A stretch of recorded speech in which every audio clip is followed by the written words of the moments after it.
Good morning students. Class 8 English medium plus Hindi medium मतलब both medium. विषय हिंदी, पाठ 4 नेकी का फल।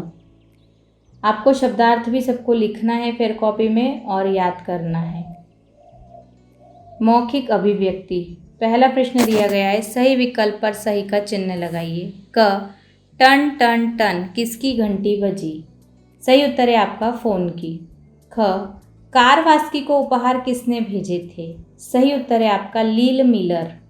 ग दिया है, लील मिलर प्रतिवर्ष किन व्यक्तियों को उपहार देती थी? सही उत्तर है आपका ईमानदार को।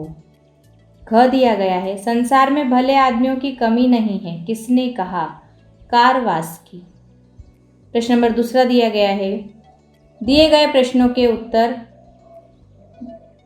दीजिए।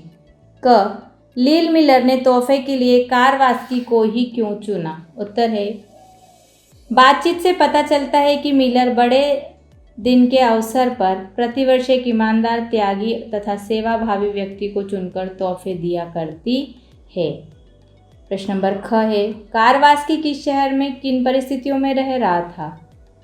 उत्तर ख, वह टोरंटो में रहता था और लील मिलर स्कारबरो में। वह 39 वर्ष का युवा था और लील मिलर 70 के ऊपर दिखती थी। प्रश्न नंबर ग, लील मिलर वापस कुछ और तोहफे देने क्यों आई? उत्तर ग, लील मिलर वापस कुछ और तोहफे देने इसलिए आई क्योंकि वह कार वास्की की ईमानदारी से बहुत खुश थी। प्रश्न नंबर घ, पाठ में आए दो पात्रों लील मिलर और कार वास्की में से आपको कौन अच्छा लगा? उसकी चरित्रगण विशेषताएं लिखिए। ये उत्तर यहाँ लिखा जरूर गया है, लेकिन आपको स्वयं भी इसका उत्तर अपने मन से पाठ को पढ़कर एक बार जरूर लिखना है। उत्तर ग देखिए, पाठ में आए दो पात्रों लील मिलर और कार वास्की में से हमें कार वास्की अच्छा लगा। उसकी चरित्रगण विशेषताएं निम्नलिखित है। वह एक ईमानदार व्यक्ति था, वह स्वार्थी नहीं था, वह प्रलोभन के आगे नहीं झुका, वह सच्चा व नेकदिल इंसान था। प्रश्न नंबर न, लील मिलर ने कहानी के अंत में अपने आंसू पोंछते हुए क्या कहा था? उत्तर न, लील मिलर ने रुमाल से आंसू पोंछते हुए कहा, धन्य हैं वे जो स्वार्थ में अंधे नहीं होते और प्रलोभनों के आगे नहीं झुकते, प्रभु सदा उनका साथ देते हैं। प्रश्न नंबर च दिया गया है आपको, धरती की विशेषताओं का उल्लेख कीजिए। उत्तर देखिए, ये उत्तर नंबर च है आपका। पृथ्वी एक अकेली ऐसी ग्रह है जहाँ पर पानी है एवं मनुष्यों का निवास है।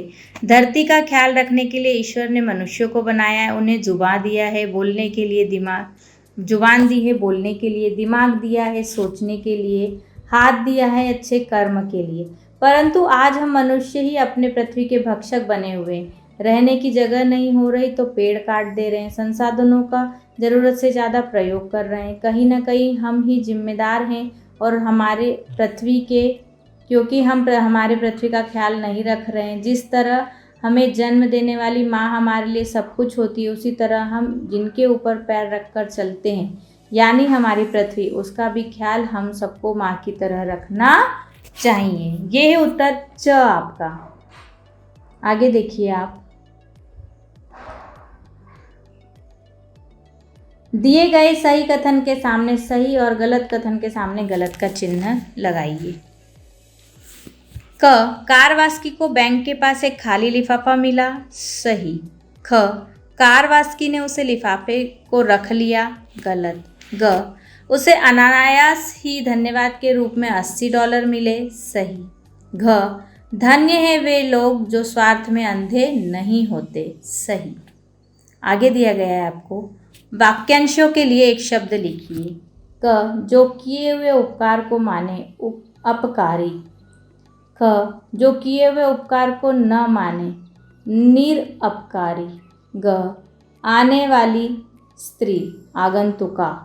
घ, जिसका अंग ठीक से कार्य न करता हो, अपंग। दूसरा प्रश्न दिया